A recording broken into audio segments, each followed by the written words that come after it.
دا روایت من عمل بما علم ورثه الله علم ما لم يعلم. د دې روایت په اړه پوښتنه شوې وه د حکم چې د دې حکم څه دی.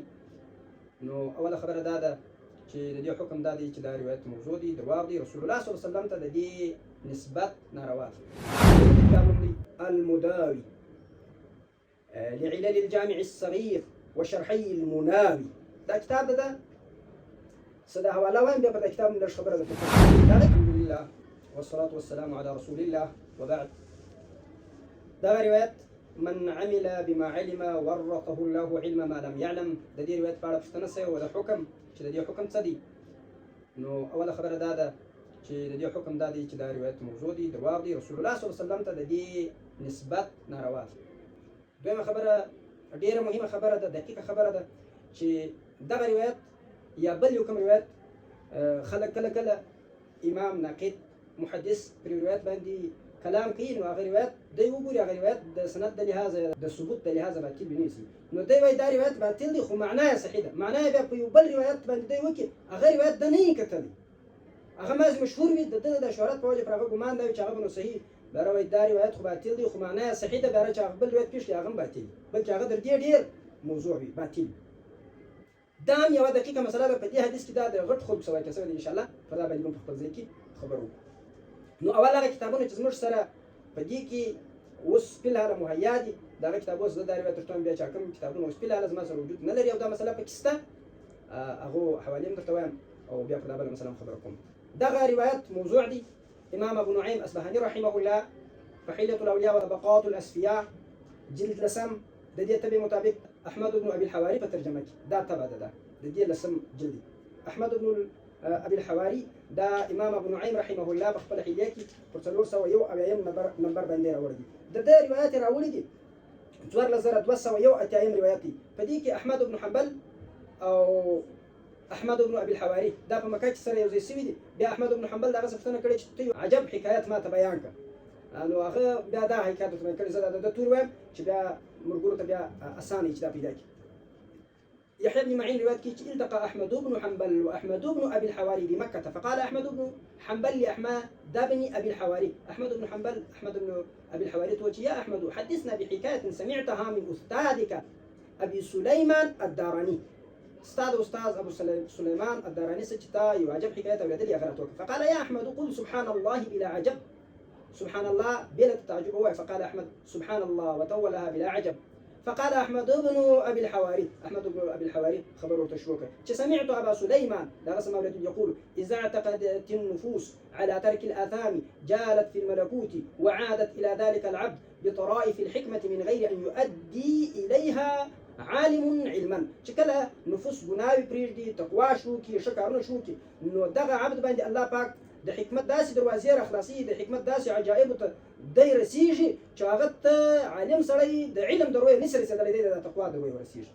بیا دی وایي چې قال د يحيى بن معين وایي چې فقام احمد بن حنبل ثلاثا وجلس ثلاثا، درې واره ولاړ درې واره کښېنستی. وقال ما سمعت في الاسلام حكايه اعجب من هذه الي، در دې نو اعجب حکایت ما په خپل ژوند کې په اسلام کې نه دی اورېدلی. ثم ذكر احمد بن حنبل، بیا احمد بن حنبل ذكر عن يزيد بن هارون عن حميد الطويلي عن انس بن مالك ان النبي صلى الله عليه وسلم قال من عمل بما يعلم ورثه الله علم ما لم يعلم.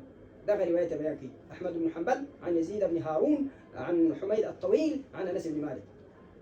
بیا احمد بن ابي الحواري توج تاج دا کوم تساوکه تم رښتیا واسطه الشيخ رښتیا وایي.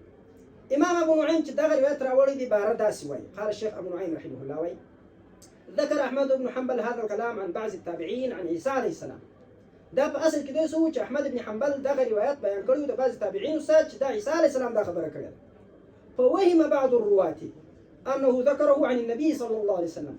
بعض روات ته وهم وسو هغوی فکر دا وکړي چې دا د نبي کریم صلی الله علیه وسلم څخه احمد بن حنبل نقل کړی دی. نو فوضع هذا الاسناد عليه لسهولته وقربه. نو دا اسناد دغه سند ورته وضع کړي د ځان یې ورته جوړ کړي. ابو نعيم وایي فوضع هذا الاسناد عليه لسهولته وقربه. انه ځان یې دا ورته وهذا الحديث لا يحتمل بهذا الاسناد عن احمد بن حنبل. دا حديث په دغه اسناد باندې د احمد بن حنبل څخه قابل تحمل نه دی. دا په علل کې وخت نه ده. دا ابو نعیم ذکر کړی دی د احمد بن ابي الحواري په ترجمه کې دا د خپل کلام کړی موضوع یو ته ضعیف نه موضوع بهر قبل د دې چې زبل شته ولرسم دا یو دقیق کتاب د علل دی او په دې کتاب کې نادره دا د ډېر خبرې په دې کتاب کې انسان دا رقم وایي د فکر دا کوي چې زما په دې خبره سره خلاص او سره نه په خلاص ځکه هغه نو وصل کته لا يحتمل دا اوس په علل کې دا یو ډېر باریکه دغه د دې لاندې به ډېر روایت راځي دویم کتاب چې دا روایت ته موضوع ویلي امام علامه شمس الدین سخاوي رحمه الله په 1903 کې وفات دي دا په یو بل موضوع روایت باندې خبره کوي بیا دا روایت پکې راوړي وای کما وقع لبعضهم حين سمع الإمام أحمد يذكر عن بعض التابعين مما نسبه لعيسى عليه السلام من عمل بما يعلم أورثه الله علم ما لم يعلم فتوهمه كما ذكره أبو نعيم وهم وكيلك أبو نعيم ذكرت في ترجمة أحمد بن أبي الحواري من الحلية عن النبي صلى الله عليه وسلم فوضع له عن الإمام أحمد سندا دي وزع كيد الإمام ابن أحمد بن حنبل سند وتوزع كغداو وهو عن يزيد بن هارون عن حميد عن أنس لسهولته وقربه وجلالة الإمام تنبئ عن هذا دغه جلالت د امام دغه حديث نسبه بردا شوالي جلالت الامام احمد بن حنبل دا امام سخاوي رحمه الله فتح المغيث بشرح الفيه الحديث ده فتح المغيث تقريبا اول جلد او صفحات وسوا دنيوي او دار الكتب العلميه شاب او دريم هغه کتاب چې په دا روایت بیا اصل روایت ویلي دي دا امام تاج الدين سبكي رحمه الله طبقات الشافعيه الكبرى کې تاج الدين سبكي وسوي وباكي وفات سوي دي احياء علوم الدين اغه روایات را اخي دا د شک کافي بحث په دې کې لري دا په روایت باندې د بحث کړی دي دا فصل هغه روایت چې د سند نه دی پیدا کړی نو هغه کې نو دی وای هذا فصل جمعت فيه جميع ما في كتاب الإحياء من الأحاديث التي لم أجد لها إسنادا أغج ما يسند ندي بها كريم من كتاب العلم لكتاب العلم دي روايات رخصتي يو رواية بكتاب رخصتي من عمل بما علم ورثه الله علم ما لم يعلم ندي دي سند دانستا إمام تاج الدين سبكي رحمه الله طبقات الشافعية الكبرى جلد ريم صفات سلور سوا سلور أو بالكتاب إمام شيخ أحمد بن محمد بن صديق الغماري الحسني چې د کتاب نوم دی المداوي لعلل الجامع الصغير وشرحي المناوي دا کتاب ده صدا حواله وایم بیا په کتاب نن خبره درته کوم دا کتاب کې دا هغه روایت راوړی دی العلم حياة الإسلام دا علامه سیوطي رحمه الله په الجامع الصغير کې راوړی دی العلم حياة الإسلام وعماد الدين ومن علم علما أتم الله له أجره ومن تعلم فعمل علمه الله ما لم يعلم دا د پر دا د ابو شیخ صدی د مؤلف په دې الفاظو کې څه تصرف کړی دی د ابو شیخ په الفاظ راخستي هغه صحیح وایي خو بیا وایي په دې روایت کې جویبیر دی هغه متروک دی او بل په دې روایت کې انقطاع ده ضحاک د ابن عباس سره نه دی ملاوي او نور مجاهل پکې نو دا روایت دی وایي چې مطلب لدی سی باطل دی او دی وای پیدا او هذا الحديث هو بمعنى الحديث المتداول ده حديث بمعنى ده متداول حديث من عمل بما علم ورثه الله علم ما لم يعلم ذكره الغزالي في الإحياء فقال عنه الحافظ العراقي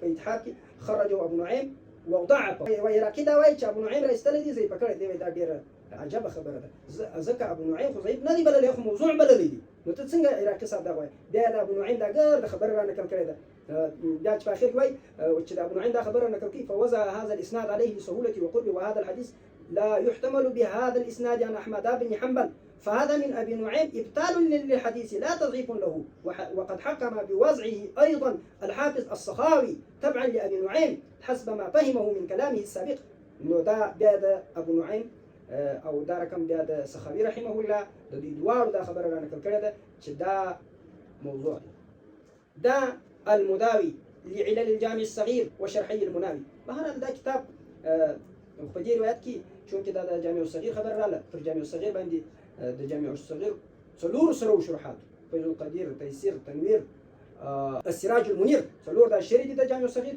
او یو دا مداوي دي د ټول کفایت نه دي کړی بیا یو حدیث دا رقم راځي چې هغه د ټول صفات ان شاء الله تطبیقي مثالونه کې براسي او بل دا د کتاب د مبتدئین لپاره ډیر ښه کتاب خو بهرحال دی تصحیح او تضعیف خپل مزاج باندې ډیر کوي او بل دی ډیر سخت ښکنځل کوي په دا کتاب کې هم او یو بل الجواب المفيد للسائل المستفيد باقي كده امام ابو حنیفه رحمه الله ته ابو جیفه وایي، ابو معاویه رضی الله عنه تشکنځل کینو. په دې وجه باندې زه د خپل نقد مطابق پر دې باندې اعتماد نه لرم. البته چې دا پېښوم یې ځینې خلک د دې کتاب بیخي ډېر صفتونه کوي، دا د مبتدیین دپاره ښه کتاب دی. البته د مبتدیین دپاره د ده کتابونه داسې ذوقي دغه نه دي. بل کتاب رسالة المسترشدین کې دا روایت علامه ابو عبد الله حارث بن اسد المحاسبي البصري رحمه الله راوړی دی. دی تقریبا په 243 کې وفات. نو پر دا باندې بیا تعلیق علامه عبدالفتاح ابو غده رحمه الله کړی دی. په هغه کې دا روایت چې دا راوړی دی، من عمل بما علم ورثه الله علم ما لم يعلم. عبدالفتاح ابو غده رحمه الله پر تعلیق باندې یوصل 54 صفحه کې دا وایي هذا ليس بحديث، دا حديث ندي، انما هو يروى من كلام سيدنا عيسى ابن مريم عليه السلام. قال الحافظ ابو نعيم في الحليه بعد ان ساق بسنده عن انس مرفوعا ما نصه بهذا دغه خبر قرد نقل كده، فوهم بعض الرواة انه ذكروا عن النبي صلى الله عليه وسلم فوضع هذا الاسناد عليه. وقول الحافظ العراقي في تخريج الاحياء اخرجوا ابو نعيم في الحليه من حديث انس وضعفه فيه قصور. ده العراقي بخبرك قصور دي شويه، ده ابو نعيم زي بكري ولي إذ لم يضعفه أبو نعيم خدا زي فكر ندي، بل قال بوضع سنده، بل كأغه موضوع ويلدي. دا إمام عبد الفتاح أبو غده رحمه الله هم خپل تعلیق کې چې پر محاسبي پر کتاب کړی دي پاکي ویلي. او دا فیض القدیر کې بیا پر دغه روایت باندې خالد دونه ده چې اشاره او روایت ته چې درغه لاندې غماري دا کوم حدیث شته واغه ته اشاره د سیوطي رحمه الله په ضعیف سره نقل کړی. سیوطي رحمه الله دا روایت ضعیف بولي. البته دا ما ویل چې یو خو دغه د حدیثو در ارقام لاندې په جامع الصغیر کې چې دا کوم د ضعیف صحیح حسن د دې کوم اشارات دي دا د سیوطي خپل نه دي، پر دې تحقیق ما بل وخت کړی دي. او بل دا چې شروح د جامع الصغیر د جامع الصغیر په روایت په نقد کې پر دې باندې اکتفا نشي کېدلی. اوس راځم هغه اخرنۍ خبرې ته چې کله کله یو څوک روایت کوي په بل روایت صحیح کې هغه چې دی کوم روایت په کوم شی باندې صحیح کې هغه باطل دي. په دې خطا کې واقع شوی دی شیخ علامه علي القاري رحمه الله الموضوعات الكبرى کې دا یو روایت راوړی دی پر 450 رقم باندې من اراد ان يؤتيه الله علما بغير تعلم وهدى بغير هدايه فليزهد في الدنيا. پر دې روایت بحث کې بیا ویل لم يوجد له اصل د دې اساس كما في المختصر ومعناه صحيح، معناه صحيح مستفاد من قوله عليه السلام. ده رسول الله صلى الله عليه وسلم دې قول څه مستفاده ده چې من عمل بما علم ورثه الله علم ما لم يعلم. وای معناه په دغه روایت باندې صحیح ده. او دا خبره د دسه نقل کړې ده امام عجلوني رحمه الله په کشف الخفاء ومزيل الالباس عما اشتهر على السنه الناس. خو ګوري پر دې روایت ته مکمل تحقیق وارد ده په هیڅ یو صحیح یا حسن په هیڅ یو سند نه بلکې باطل دی، موضوع دی. ابو نعيم سخاوي غماري او دا رقم عبدالفتاح ابو غده رحمه الله او دا رقم علامه عراقي رحمه الله سبکي رحمه الله دې ټولو چا که په ځان پورته ویلي پر هغوی یې رد کړی دي چې عراقي دی. نو دا ټول وایي چې دا نه دي سي. او القاري رحمه الله یو بل روایت په دغه روایت باندې سموي. نو په دې وجه باندې دا ډېره غیر دقیقه خبره ده چې سړی وایي دا روایت موضوع دی معنا یې صحیح ده. دا معنا یې صحیح دلته په دې کې یوه خبره ګرځه دا هم ده چې د خبرې معنا صحیح سي نو په دې کې بیا ډېر دقت کول پکار دی چې څنګه په کوم رقم باندې صحیح ده. نو دا هغه خبره ده چې د دې په وجه باندې اوس د هغه بل روایت تحقیق خو کړی دی، خو د دې بل روایت یوه شهرت یې کتلي دي من عمل بما علم ورثه الله علم ما لم يعلم. د دې یوه شهرت یې کتلي دي په دې وجه یې صحیح بللی دي. نو هغه بل معنا یې په دغه وسې کړې ده. او حال دا دی چې دغه په خپله موضوع دی دا روایت او پرته حقیقت یې واغلی. او نو په دې وجه باندې دا روایت موضوع دی. رسول الله صلی الله علیه و آله وسلم ته د دې نسبت هیڅ رقم نه دی جایز. په دې کې اصل دغه روایت سړی د عمل د علم سړی بلکې بس دونه علم باندې بس ته عمل وکړه بلا نور علم وکړه بل عمل وکړه نور علم الله پاک خپله درکوي. نو په دې کې مطلب بندول دی یو خیر د کار څه هم دي. نو په دې وجه دا روایت باطل دی. الله پاک جل جلاله دي زموږ سره خدمت خپل علی دربار قبول مقبول وګرځي. سبحان ربک رب العزة عما یصفون وسلام علی المرسلین والحمد لله.